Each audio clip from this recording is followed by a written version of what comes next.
Like the video, subscribe, and comment your country below so I know who's listening tonight. Turn off the lights and put on headphones for the full horror experience. Let's begin the nightmare, if you're brave enough. The night the world ended began quietly, almost imperceptibly, as if the earth itself was holding its breath before exhaling a nightmare. Harrowsville, a town that had spent decades lulled into complacency by the steady rhythm of mundane life, seemed unchanged at first, its streetlights flickering in the mist like lazy, indifferent eyes, the hum of the local diner's neon sign the only heartbeat in the darkened streets. Yet beneath the surface, something had shifted, an invisible pulse of wrongness that only the edges of perception could sense, and Clara Jennings, a nurse at the small Harrowsville clinic, was among the first to notice it, though she could not have named the feeling until she saw the man in room 3, pale as chalk, his skin slick with sweat yet unnaturally cold, his eyes glassy, dilated pupils fixed on nothing, and when she approached to check his vitals, he hissed a wet, guttural sound that was not entirely human, lunging at her with surprising strength, teeth scraping against the metal of the gurney as his grip tightened around her wrist, and in that instant the world fractured, ordinary reality splintering into terror as the first screams echoed from the hallway, followed by the sound of shattering glass, the distant roar of engines abandoned in the streets, and the soft, wet thuds of footsteps that did not belong to the living, scraping along the linoleum with a predatory rhythm. And Clara, adrenaline surging, slammed the clinic doors shut, barricading them with chairs and cabinets, her heart hammering so loudly it drowned out the moans that had begun to rise from the corridors beyond, a chorus of the afflicted, each voice twisted, hollowed, like they were speaking from under the soil, and the first night stretched interminably, each hour a taut string of fear, punctuated by desperate whispers, frantic footsteps, the anguished cries of people she had known for years, now transformed into something else, something ravenous, yet the darkness did not feel like night but a living thing pressing down on the walls, seeping through the cracks, cold and heavy, as if the air itself carried a contagion of despair, and when Clara finally dared to peek through the small window of the door, she saw the streets crawling with them, neighbors, friends, and strangers alike, their skin pale, eyes milky, mouths smeared with crimson, moving with a jerky, nightmarish coordination, drawn to the living like moths to flame, and she realized, with a sickening certainty, that this was not an accident, not a temporary illness. This was the end of the world as she knew it, a slow, grinding extinction. Yet the slow burn horror was in its patience, for the dead did not scream, did not rush immediately. They waited, observed, learned, and when they moved, it was deliberate, methodical, the kind of movement that filled the human mind with the primal certainty of doom. And over the following hours, Clara gathered the few survivors who had stumbled into the clinic. Marcus, a firefighter with a stubborn jaw and hands calloused from decades of lifting the broken. Thomas, quiet, vigilant, carrying a rifle like a talisman against the inevitable. Ellie, a child of 12 whose eyes had already learned the hardness of the adult world, staring at the encroaching darkness with a mixture of terror and calculation, and together they fashioned crude defenses, stacking furniture, nailing boards across windows, listening to the night stretch into infinity as the infected outside prowled, testing, scratching, whining, whispering names of the living, and even when dawn broke, weak and gray, it brought no relief, only revealing a town transformed into a theater of corpses, cars overturned, fires smoldering, the streets slick with water, oil, and blood, and every step outside was a gamble with death, as the infected reacted to sound, movement, scent, their awareness growing with each passing hour, so that even the whisper of a footstep could summon the horde, and in the first days, survival was measured not in hours but in the management of fear, the rationing of hope, the careful calculation of risk as Clara and her group ventured beyond the clinic only when necessities demanded, scavenging food, medicine, and ammunition from homes that were no longer safe, the air thick with the coppery tang of decay and the stench of unwashed bodies, and with each outing, the world seemed to shift beneath their feet, neighborhoods once familiar now labyrinths of horror where the dead waited behind every corner, and sometimes even familiar faces moved among them, The parents, siblings, friends of survivors now driven by a hunger that was not merely for flesh but for life itself, and the psychological toll was as deadly as the bites, as trust became a currency more precious than food, as any stranger, any sudden movement, could be a death sentence. And slowly, painfully, Clara realized that the infected were not mindless.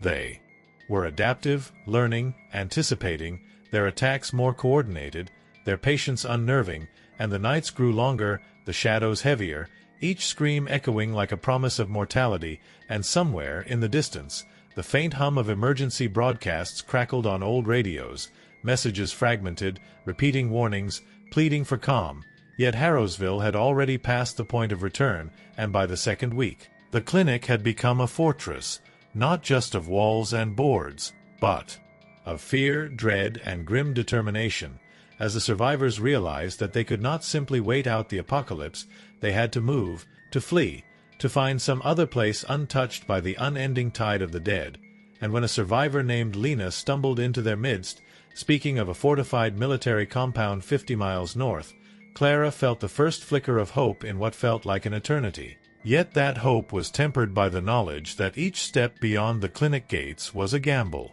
with death itself. As they navigated streets littered with corpses in various stages of decay, avoiding pools of stagnated water where bodies floated face down, encountering the grotesque remnants of once living families clawing at one another, and through it all, Clara kept Ellie close, watching the child's hands tighten around a makeshift weapon, watching her eyes grow hard,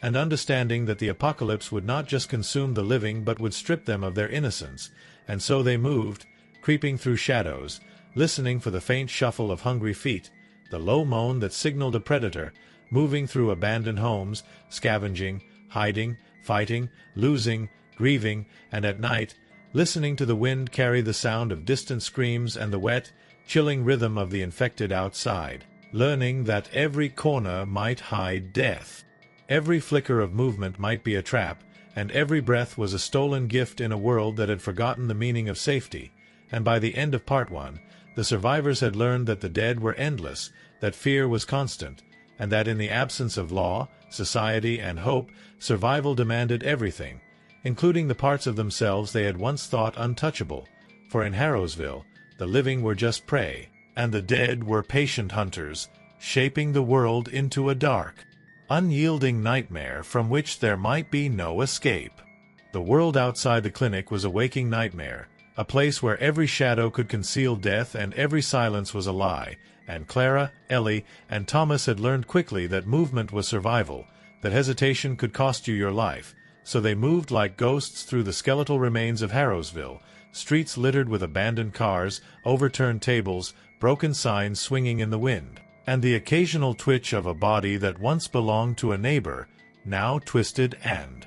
gnawed, a grotesque parody of humanity, their moans low and wet, a soundtrack of despair that clung to the survivors' minds like smoke. And the first challenge had been crossing the river that sliced the town in two, its banks choked with debris and the bloated corpses of those who had drowned in the early chaos, the water thick and dark, reflecting the pale light of a sun that seemed unwilling to rise fully, as if it too feared the horror below. And Clara had to guide Ellie across, her hands slippery with blood and mud, Thomas standing guard, rifle raised, the occasional splash or snap of twigs setting their nerves taut, hearts hammering in rhythm with the unseen predators, the infected that now lingered along every route, watching, waiting, learning, their patience infinite, and once across, they pressed into the outskirts, where the forest began, trees skeletal, branches clawing at the sky like twisted fingers, leaves crunching underfoot yet masking nothing, as the shadows held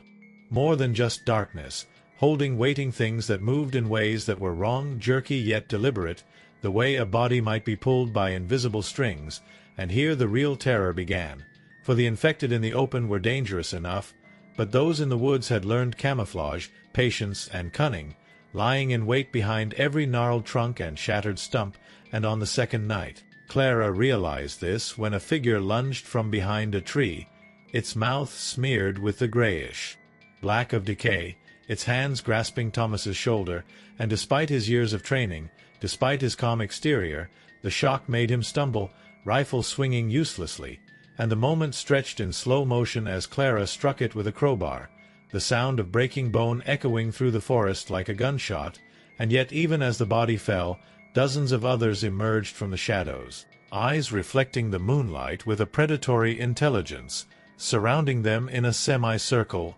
their movement synchronized, terrifyingly precise, and the trio had no choice but to run, the forest turning into a gauntlet, branches whipping faces, roots tangling feet, the moans and wet, scraping footsteps closing in. Yet somehow, they survived the night, collapsing in a hollowed-out cave, breath ragged, skin slick with sweat and fear, and as they rested, Clara realized the true scope of the horror. This was not a mindless plague. It was evolving, adapting to the survivors, learning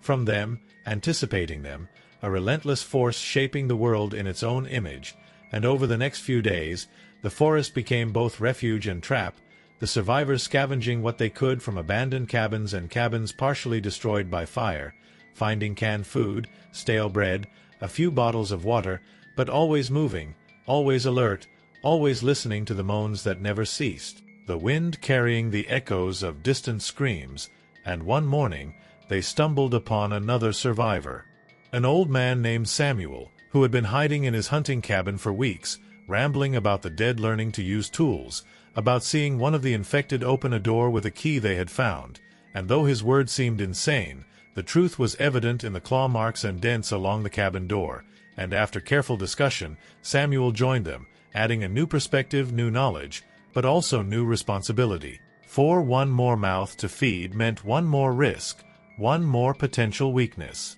And as they moved toward the rumored military compound, the environment itself became an adversary, rivers swollen from rain, muddy fields that swallowed boots, and every night, the infected learning to hunt in packs, sometimes lying in ambush along known paths, sometimes feigning death to lure the living into a trap, and the survivors discovered quickly that silence alone was not enough. Every sound, every movement, every scent could betray them, and sleep became a scarce commodity, filled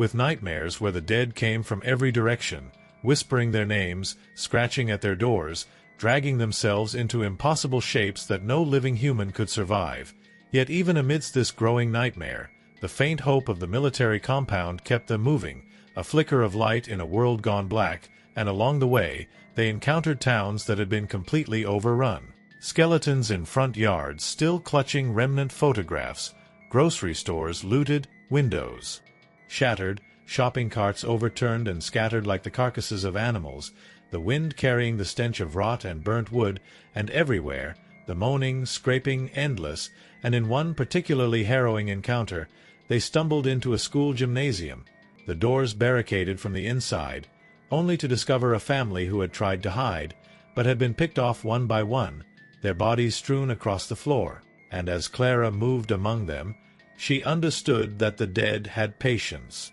beyond human comprehension, that they could wait for weeks, watching, calculating, learning, until an opportunity presented itself, and in the forest, by the river, across empty highways, the infected continued to evolve, some displaying a strange cunning, herding smaller groups of humans like wolves, coordinating attacks, learning from failure, and with each passing day, the survivors' minds frayed just as quickly as their bodies, paranoia creeping in, arguments sparking over what was safe, what was worth the risk. Every decision weighted with life and death, and Ellie, once silent and wide-eyed, now spoke with a voice hardened by experience, suggesting routes, pointing out potential ambushes, and her childlike innocence had been stripped away, replaced by a pragmatic ferocity that frightened Clara as much as it inspired her, and by the end of Part 2, they had lost Thomas to a sudden ambush near a collapsed bridge, his screams swallowed by the horde, leaving Clara,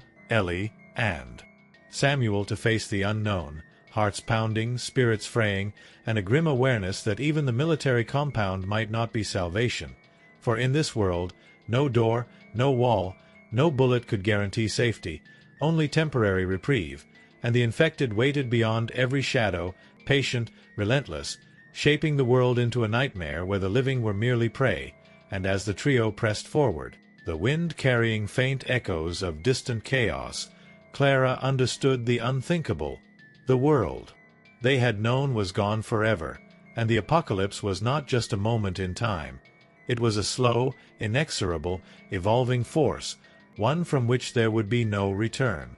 The world beyond the forest grew stranger with each passing day, as Clara, Ellie, and Samuel trudged through ruined highways and hollowed-out suburbs that smelled of decay, ash, and desperation, the sun a pale, ineffective disk that barely penetrated the thick, gray clouds overhead, and every shadow seemed alive, shifting just beyond perception, every sound, a snapping branch, a distant thump, the rustle of wind through broken rooftops, triggering the fight-or-flight instinct that had become a permanent state of being, and the survivors soon realized that the infected were learning, becoming more coordinated, more cunning, as though the catastrophe itself was an intelligence, teaching them to stalk, to ambush, to exploit the weaknesses of the living. And in the ruins of a small town they passed through, they found the remnants of a group of survivors who had tried to barricade themselves in a supermarket, only to be dragged screaming into the night, the floor sticky with blood, the shelves overturned, the air thick with the metallic stench of death, and one of the bodies still moved faintly, jerking spasmodically as the infection slowly devoured what little humanity remained, and Clara felt a cold terror squeeze her chest, realizing that death here was not immediate, not peaceful, but a slow, deliberate transformation, a hollowing out of everything that made someone human. And every night, the survivors camped in hidden hollows or abandoned buildings, sleep a tenuous, fleeting illusion, filled with dreams where the dead whispered in voices that mimicked those of loved ones, luring them into traps, promising safety only to deliver pain. And when dawn came, gray and oppressive, they moved again, following highways littered with the wreckage of abandoned cars, overturned buses, and the occasional burned-out police cruiser, the smell of fuel and charred flesh lingering in the mist. And every time they crested a hill or turned a corner, they were met with the haunting tableau of life interrupted, families frozen in terror, meals still on the table, televisions flickering static, and the faint, wet moans of the infected drifting from the shadows, a reminder that death had grown patient, intelligent, and relentless. And the trio soon discovered that the infected had begun experimenting, attempting to breach the structures the living used for shelter, nudging doors with force, using hands and tools, their jerky movements terrifyingly precise. And one evening, as they hid in the remnants of a burned-out church, Clara watched a small group of the infected surround the building, pounding at the broken pews and walls, the sounds echoing like a drumbeat of doom, and she realized with a sick certainty that there would be no true safety, that every refuge was only temporary, every barricade a challenge to the inevitable. And in the forests they traversed, the infected learned to stalk silently, blending with shadows, waiting for hours, sometimes days, for prey. And in one harrowing encounter, Samuel's warning saved them as a dozen pale, jerking figures leapt from the underbrush, teeth bared, only to collide with a trap Samuel had set, a crude tripwire that sent logs crashing down on the advancing horde. Yet even as the survivors caught their breath, they knew the dead would adapt, would learn from the failure, and the psychological toll mounted with each encounter. Clara and Samuel questioning every decision, every movement, the weight of responsibility pressing down like lead, and Ellie, once childlike, now spoke with a voice of cold pragmatism, suggesting routes, calculating risk, her innocence stripped away by the relentless crucible of survival. And their journey was a grueling gauntlet. Swollen rivers that threatened to sweep them away, derelict highways littered with abandoned vehicles that could conceal death around every corner, towns where the infected had learned to herd the living into traps, and nights where sleep was impossible as they listened to the ever-present chorus of moans, the wet scraping of hands against concrete, the occasional horrifying scream that reminded them that at any moment they could lose everything. And when they finally reached the outskirts of a city that once bustled with life, now a tomb, they encountered a new level of horror, infected using tools, moving furniture, even attempting to coordinate attacks in ways that mimicked hunting parties. And the trio watched in disbelief as one staggered toward a locked door, tilting a metal chair against the frame, testing strength, forcing their survival instinct into overdrive. And Clara realized that the apocalypse had evolved beyond the simple virus or infection. It had become a predator with memory, with adaptability, a force that learned and refined its methods with terrifying efficiency, and as they pushed forward, they discovered that not all survivors had maintained their humanity, that some had turned to unspeakable acts to preserve life, raiding corpses for supplies, ambushing other humans, stealing, lying, killing, and in this fractured new world, morality became a dangerous luxury, and the journey was brutal, each day a test of endurance, each night a test of courage. Yet the faint hope of the military compound kept them moving, a fragile flicker of light in a world consumed by darkness. And when a violent storm forced them to take shelter in a collapsed overpass, they watched as the infected navigated the debris with alarming intelligence, using the ruins to funnel movement, to trap and corner, and in that moment, Clara understood the unthinkable. The dead were no longer simply mindless predators. They were students of humanity, learning its weaknesses, exploiting its patterns, and the world had become a hunting ground, where survival demanded constant vigilance, ruthless calculation, and the acceptance that every choice could be your last. And by the end of Part 3, as lightning illuminated the broken skyline and the rain pelted down in torrents, they realized that the journey had only just begun, that even the promise of the military compound might be a mirage, and that the dead, patient, intelligent, relentless, were already reshaping the world in their own horrifying image, leaving Clara, Ellie, and Samuel to move forward into an unknown, unmerciful future, where every step was a gamble, every shadow a threat, and every heartbeat a fragile defiance against the tide of the dead that would not rest, would not falter, would not forgive, and the slow-burn terror of their new reality settled over them like a shroud, unyielding, suffocating, and eternal.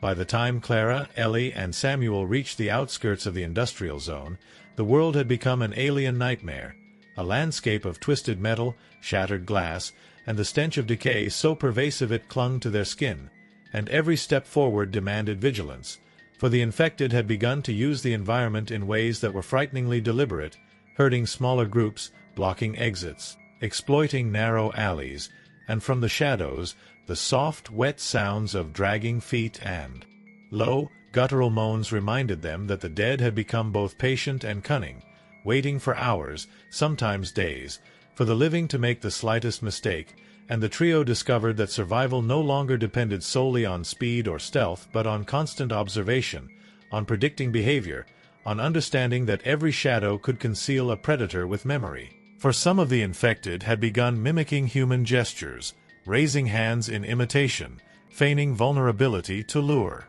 survivors into traps, and in one of the most harrowing encounters, they had to cross a collapsed overpass where the infected had set crude ambushes using fallen beams, dangling wires, and broken vehicles, forcing Clara to pull Ellie over jagged steel and concrete while Samuel fired sparingly at approaching figures, bullets tearing through limbs only to see the dead rise moments later, relentless, unyielding. And the psychological toll mounted, minds fraying as the stress of constant fear, the sight of bloodied corpses, the wailing echoes of neighbors and strangers, began to erode what remained of their humanity, and Clara noticed how Ellie had become simultaneously hardened and silent, no longer the child she once was, calculating escape routes with precision, refusing to speak unless necessary, while Samuel grew increasingly paranoid, his eyes scanning every window, every shadow, every flicker of movement as if he expected death to spring from every corner,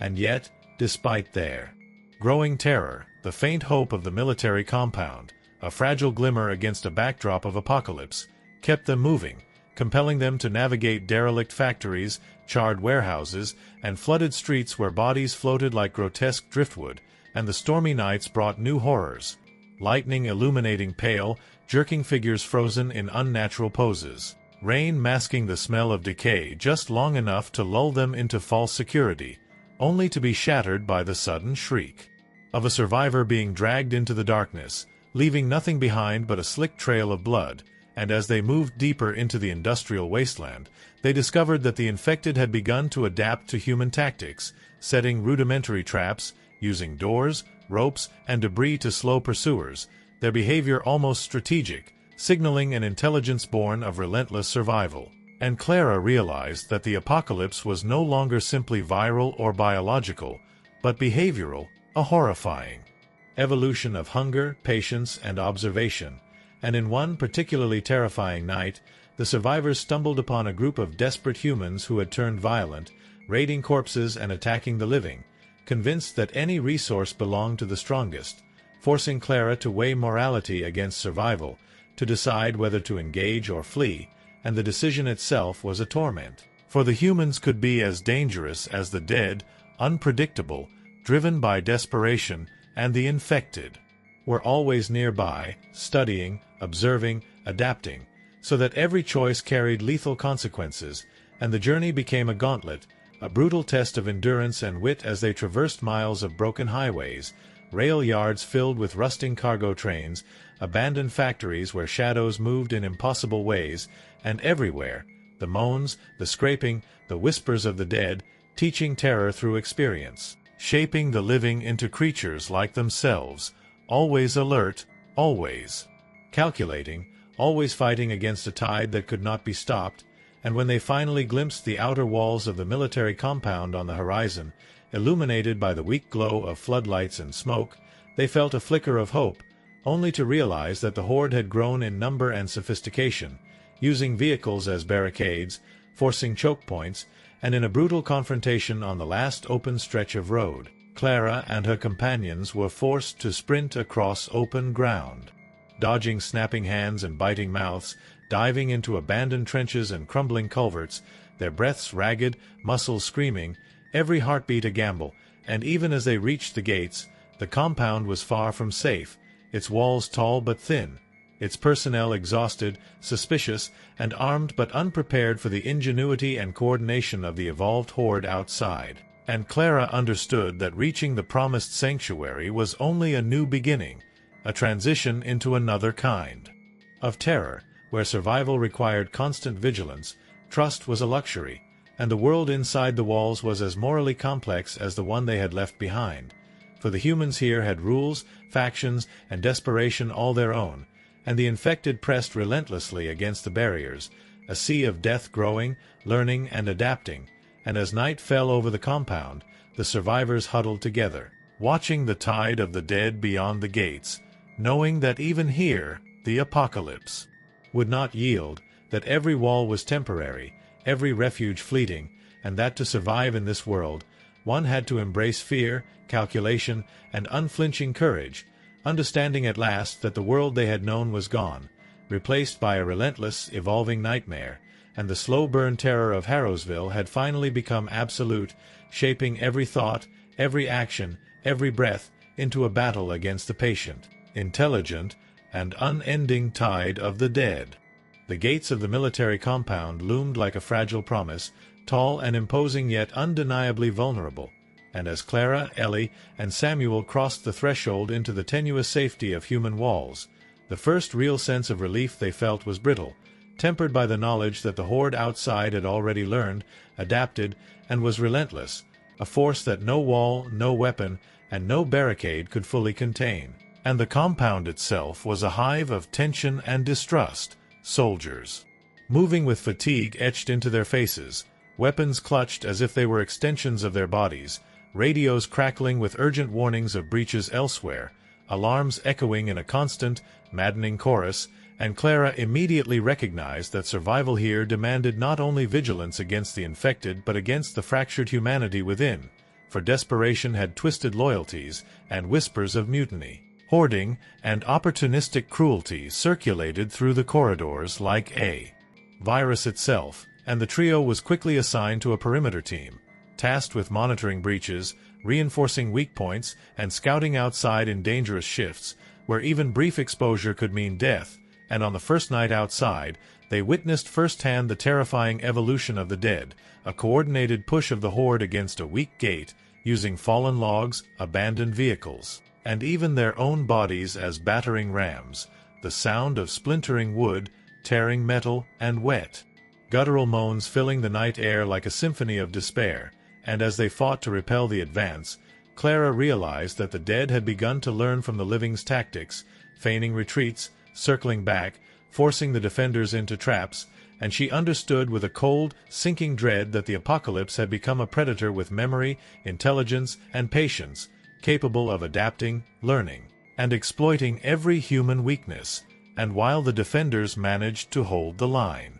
Through gunfire, fire, and sheer desperation, the losses were staggering, soldiers falling, screams swallowed by the tide, the survivors within the walls watching in horror as friends and allies were dragged into the darkness, swallowed by the relentless, evolving horde, and over the following days, the compound became a microcosm of the new world, a place where the rules of life and death were rewritten in every hallway, every guard post, and every raid beyond the walls, where human alliances were fragile. Morality was a luxury few could afford, and survival was dictated by the ability to act decisively, ruthlessly, and without hesitation, and Clara, Ellie, and Samuel were forced into harrowing missions outside, scavenging supplies from ruined suburbs under the constant threat of ambush, encountering both the evolved dead, who now moved with shocking coordination, herding survivors and attacking in small tactical groups, and the living,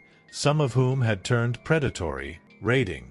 bodies, ambushing their companions, or forming rogue factions with their own rules of survival, and every encounter tested the limits of courage, intelligence, and endurance, pushing the trio to the edge of physical and mental exhaustion, their bodies blistered, bruised, and bloodied, their minds fraying under the constant stress, and yet amidst the chaos, Ellie had grown into a force of determination, her small frame moving with precision, calculating, instinctively avoiding traps, warning Clara and Samuel of ambushes before they occurred, a child turned warrior by necessity, while Samuel's paranoia reached its peak, forcing Clara to balance caution with courage, every decision a matter of life or death, and in one climactic night, the horde staged an unprecedented assault, breaching outer fences using fallen debris and coordinated pressure points, forcing the soldiers and survivors to defend every inch with gunfire, firebombs, and sheer will, while the screams of the dying echoed like a dirge, Ellie and Clara narrowly escaping entrapment in a collapsed supply building, Samuel sacrificing himself to hold off a pack of the evolved dead, his final cries swallowed by the night as Clara dragged Ellie through flooded streets and shattered barricades toward the inner sanctum of the compound, and in the chaos, Clara understood the horrifying truth. The dead were no longer merely predators but an unstoppable intelligence, and even the strongest walls, the most organized human defenses, could only delay the inevitable, the apocalypse not a singular event but an ongoing, relentless evolution, shaping the world into a hunting ground where the living were mere prey, fleetingly clever and temporarily resistant, and as dawn finally broke over the ravaged compound, Clara and Ellie, bloodied, exhausted, hearts pounding, stood among the ruins, surrounded by silence, the stench of decay heavy in the air, and she realized that there was no safety, no end, only a perpetual struggle to survive in a world where the dead learned faster than the living could react, and even as they clung to each other, finding fragile solace in shared survival,